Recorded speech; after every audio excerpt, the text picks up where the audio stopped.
Está começando o Chá da Tarde, na UniFCV. Uma colher de chá para os seus estudos. Olá, seja bem-vindo a mais um Chá da Tarde na UniFCV. Hoje um convidado muito especial é o professor Jorge Lucas. O professor Jorge Lucas é mestre em Teoria Econômica pela Universidade Estadual de Maringá.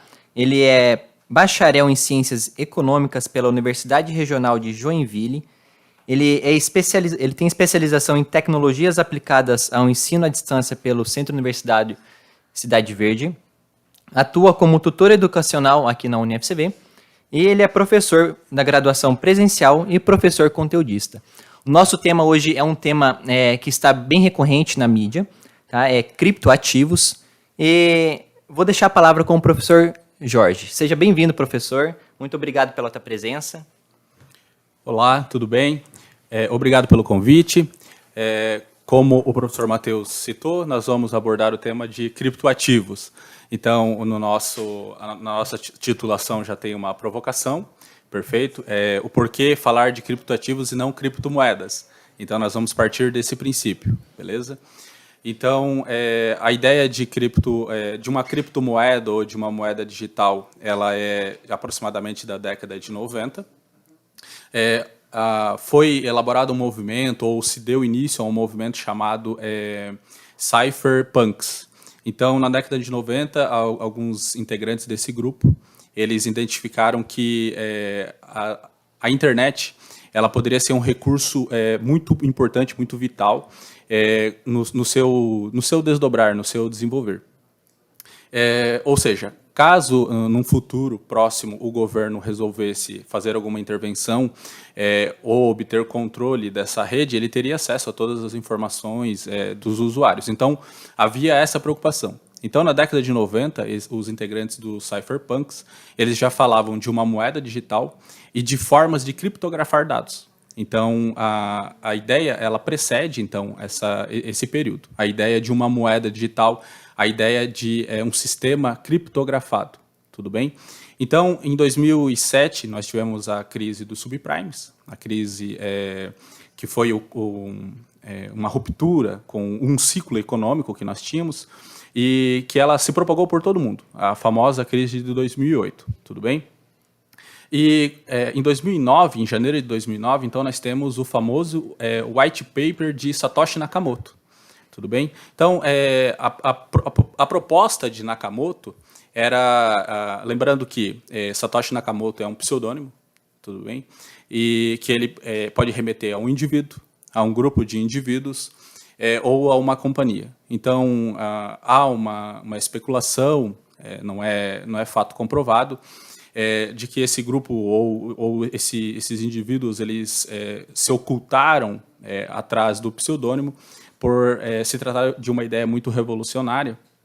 Então, eles acharam por bem se utilizar, né, de um pseudônimo e não se revelar, tudo bem? Inclusive, é um dos princípios dos cypherpunks.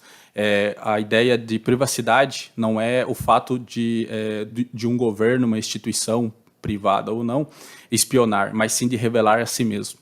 Então, a ideia do pseudônimo por si não está no fato de se esconder, mas sim de, se algum dia ele vier a se revelar, é ele que decide isso, não uma instituição.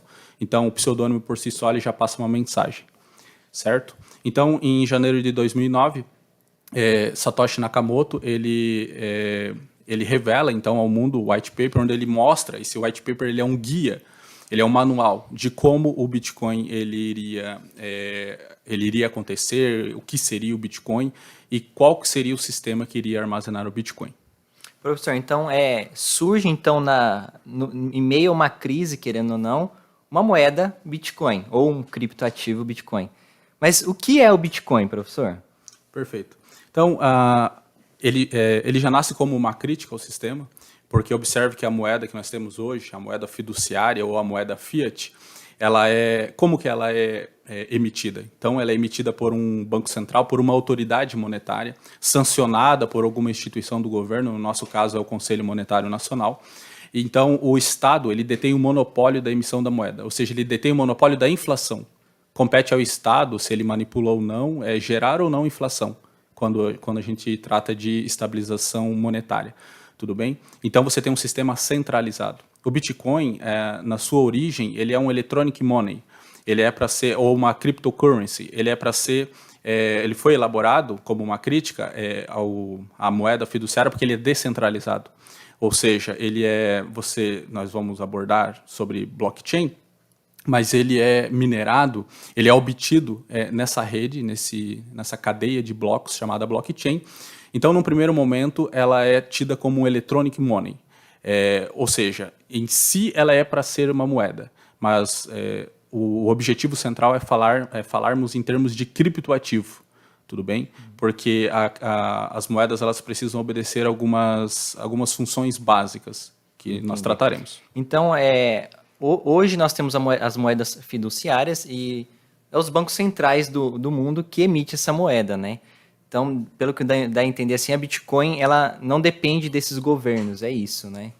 Isso. O Bitcoin ele segue um protocolo DeFi, ou seja, um protocolo descentralizado, onde um minerador ele obtém essa unidade de ativo, vamos colocar assim, e ele precisa validar essa transação em uma cadeia de blocos. Ou seja, todo o sistema precisa fazer essa verificação.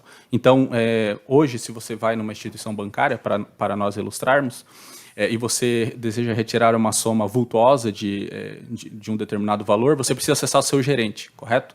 O seu gerente precisa dar o aval.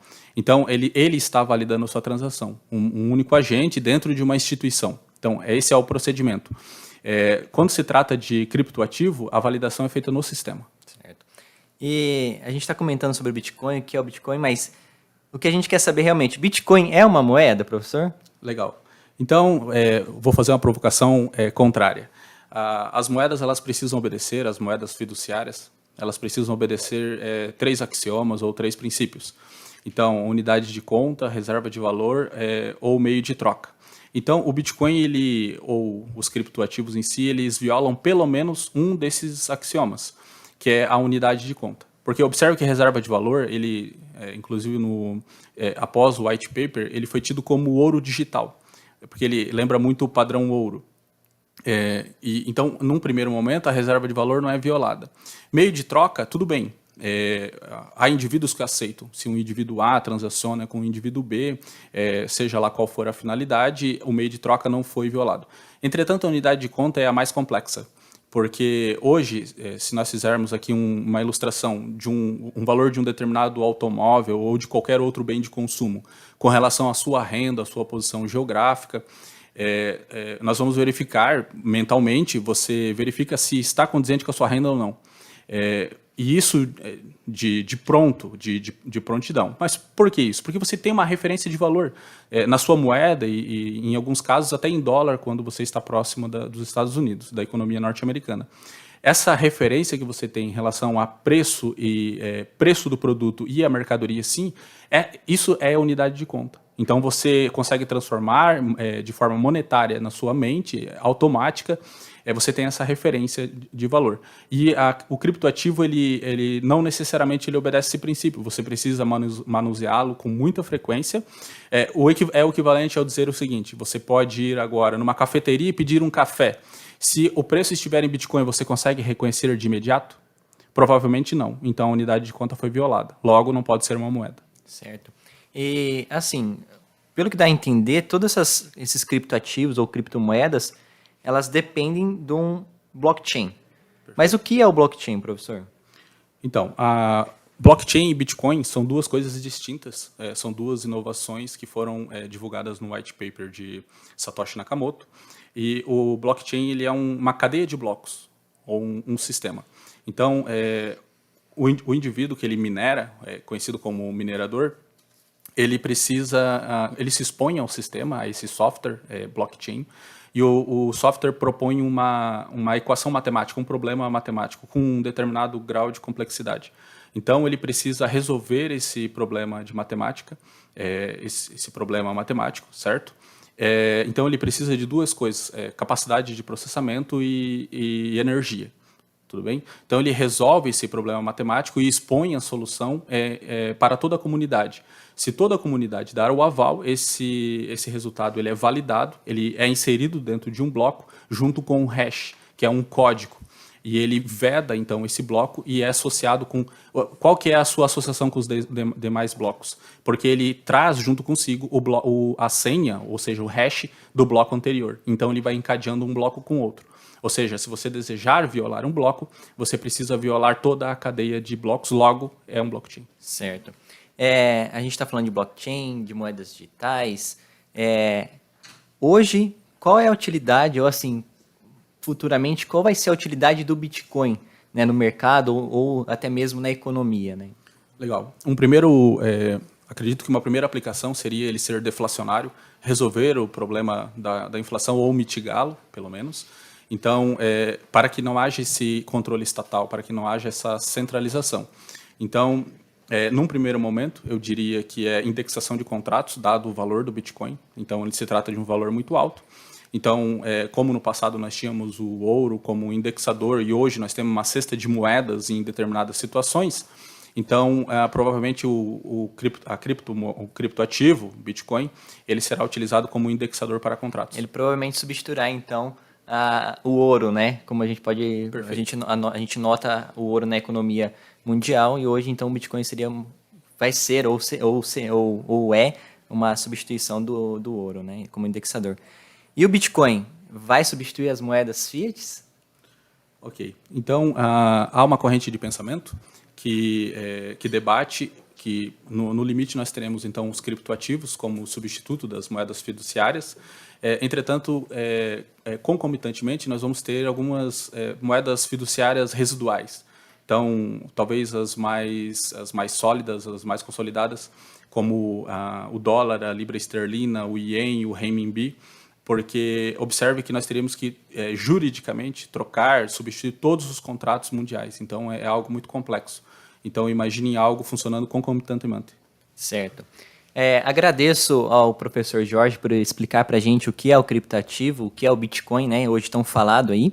E se inscreva no nosso canal, assista os outros vídeos, ouça os outros podcasts, acesse o blog da UniFCV e até a próxima.